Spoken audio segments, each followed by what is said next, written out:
ሃሌሉያ። ዕለተ ዓርብ ጌታችን መድኃኒታችን ኢየሱስ ክርስቶስ የተሰቀለበት ነው። ጌታችን መድኃኒታችን ኢየሱስ ክርስቶስ የተሰቀለው በዕለተ ዓርብ 6 ሰዓት ነው። ስለዚህ ይሄ ምን ይባላል? ስቅለት ይባላል፣ ዓርብ ይባላል። ዕለተ ዓርብ ላይ በጣም ብዙ ድንቅ ነገር ተደርጓል። ጌታችን መድኃኒታችን ኢየሱስ ክርስቶስ ዓለምን ያዳነው በዕለተ ዓርብ ተሰቅሎ ነው። ክርስቶስ በተሰቀለ ጊዜ አድርጓል። በሰማይ ፀሐይ ጨልማለች፣ ጨረቃ ደም ሆናለች፣ ከዋክብት ረግፈዋል። በምድርም ሙታን ተነስተዋል፣ መቃብራት ተከፍተዋል። መንጦላዕተ ቤተ መቅደስ ከሁለት ከአራት ተከፍለዋል። ድንጋዮቹ ተሰነጣጥቀዋል። እነዚህ ሲደመሩ 7 ተአምራት ይሆናሉ። ከዛ ሲቀጥል ጌታችን መድኃኒታችን ኢየሱስ ክርስቶስ በዕለተ ዓርብ ተሰቅሎ ነገ በመልዕልተ መስቀል የሚሰቀለው ስጋዬ ይህ ነው፣ በመልዕልተ መስቀል የሚፈሰው ደሜ ይህ ነው ብሎ ደሙን ያፈሰሰበት ስጋውን የቆረሰበት ቀን ስለሆነ ዕለተ ስቅለት ይባላል። ይህን ጊዜ ነው ሕማሙ በሙሉ የተፈጸመው። አጠቃላይ 13ቱ ሕማማተ መስቀል የሚባሉ አሉ። እነዚህ ሁሉ የተፈጸሙበት ሕማማት ዕለተ ዓርብ ይባላል። ስለዚህ ይህ የጌታችን የመድኃኒታችን የኢየሱስ ክርስቶስ ነገረ ሞቱን፣ ነገረ ስቅለቱን፣ ነገረ ሕማሙን እያሰብን ለዘላለም በልቡናችን እንድናኖረው መልካም ፈቃዱ ይሁንልን እንላለን።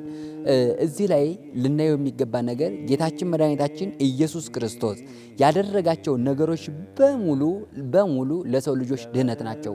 ከጽንሰቱ እስከ ዕርገቱ ድረስ ያደረጋቸው ነገሮች በሙሉ ድህነት ናቸው። ለምሳሌ አክሊለ ሦክ ራሱ ላይ ተቀዳጅቷል። ለምንድን ነው አክሊለ ሦክን የተቀዳጀው ከተባለ አዳምን ከገነት በተሰደደ ጊዜ አጋንንት ርዕሰ ልቡናውን ራሱን እየመቱት ወስደውት ነበርና ይችን ራሱን ተመቶ ራሱን አዳነው። ከዛ ሲቀጥልስ የአዳም አፉ ዕፀ በለስን በልቶ ነበርና ይህንን በዕፀ በለስ የረከሰ አፋችንን ሊያድነን ሊፈውስልን ክርስቶስ በአፉ ምንን ጠጣ? መራራ ሐሞትን ጠጣ። አዳም ዕፀ በለስን ቀጥፎ እጆቹ ረክሰው ነበርና እነዚህ ዕፀ በለስን በመቅጠፍ የረከሱ እጆችን መድኃኔ ዓለም ኢየሱስ ክርስቶስ ለመቀደስ ቀኝና ግራ እጁን በችንካሮች ተቸነከረ። የአዳም እግሮቹ ወደ ዕፀ በለስ ገስግሰው ነበርና ወደ ዕፀ በለስ ገስግሰውም ለመቁረጥ በሄዱ ጊዜ ረክሰው ነበርና መድኃኒታችን ኢየሱስ ክርስቶስ በዕፀ መስቀል ላይ እግሮቹን ተቸነከረ። ለምን? ዕፀ በለስን ለመቅጠፍ የገሰገሱ እግሮች እንዲቀደሱ ማለት ነው። ስለዚህ እያንዳንዳቸው በጀርባውን የተገረፈው ግርፋት፣ የተራበው መራብ፣ የተጠማው መጠማት ሁሉ ምስጢር ነው። በረሃበ ሥጋው ረሃበ ነፍሳችንን አራቀልን።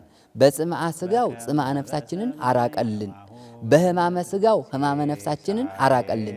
በሞተ ሥጋው ሞተ ነፍሳችንን አራቀልን። በተቀብሮተ ሥጋው ተቀብሮ በመቀበሩ ሙስና መቃብርን አጠፋልን።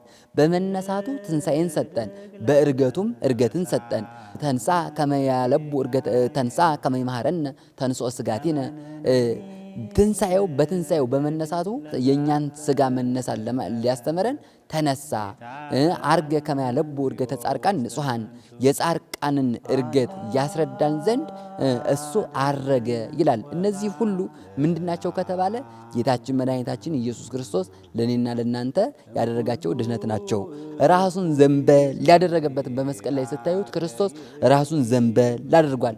ይችም እንኳን ለምንድን ነው ይህን እንኳን ያደረገው ከተባለ አጽነነ ርእሶ ራሱን ዘንበል ላደረገ ለምን ከተባለ ከመያልዕል ርእሰከ ዘተኮራ እምኀበ ጸላኤ በጸላኤ በዲያብሎስ በትር ተመቶ ዘንበል ያለ ራስን ከፍ ያደርገው ዘንድ ክርስቶስ በመስቀል ላይ ተሰቅሎ ራሱን ዘንበል ላደረገ ይላል።